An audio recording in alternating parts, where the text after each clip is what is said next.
After a few minutes of standing in the darkness, I realized that I could see my hand quite clearly, something I'd noticed that I could not do on previous nights. So I looked up, expecting to see the glow of the full moon. But the moon was nowhere in sight. Instead, there was a long glowing cloud directly overhead. The Romans called it the Via Galactica, the Road of Milk. Today we call it the Milky Way. For those who missed the lesson at school that day, the basic facts are these. Remembering that 1 light year is equivalent to 6 trillion miles, our galaxy has a total diameter of somewhere around 100,000 light years. Our Sun is located towards the edge of one of the galaxy's spiral arms, about 26,000 light years out from the central bulge of the galaxy. It takes 200 to 250 million years for the Sun to complete one orbit of the central bulge. Surrounding the galaxy, above and below the disk, in a spherical halo, there are approximately 200 globular clusters, which may contain up to 1 million stars each. The Milky Way itself contains 200 billion stars, give or take. These numbers are essential to understanding what a galaxy is, but when contemplating them, some part of the human mind protests that it cannot be so.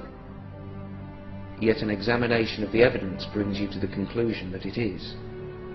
And if you take that conclusion out on a clear, dark night and look up, you might see something that will change your life. This is what a galaxy looks like from the inside, from the suburbs of our Sun. Through binoculars, for every star you can see with your naked eye, you can see 100 around it, all suspended in a grey-blue mist. But through a modest telescope, if you wait for your eyes to adjust to the dark and get the focus just right, you will see that mist for what it really is.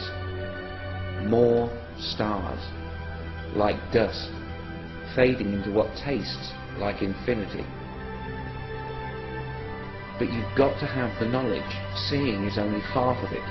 That night 3 years ago, I knew a small part of what's out there. The kinds of things, the scale of things, the age of things, the violence and destruction, appalling energy, hopeless gravity, and the despair of distance. But I feel safe, because I know my world is protected by the very distance that others fear. It's like the universe screams in your face.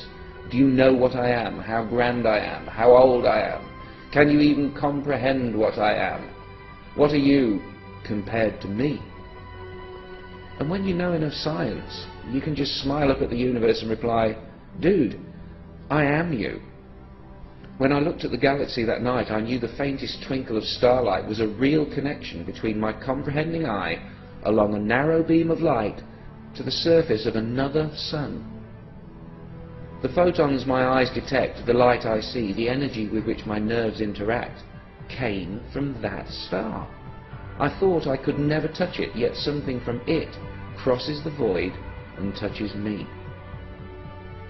I might never have known. My eyes saw only a tiny point of light, but my mind saw so much more. I see the invisible bursts of gamma radiation from giant stars converted into pure energy by their own mass, the flashes that flashed from the far side of the universe long before Earth had even formed. I can see the invisible microwave glow of the background radiation left over from the Big Bang. I see stars drifting aimlessly at hundreds of kilometers per second, and the space-time curving around them. I can even see millions of years into the future. That blue twinkle will blow up one day, sterilizing any nearby solar systems in an apocalypse that makes the wrath of human gods seem pitiful by comparison. Yet it was from such destruction that I was formed.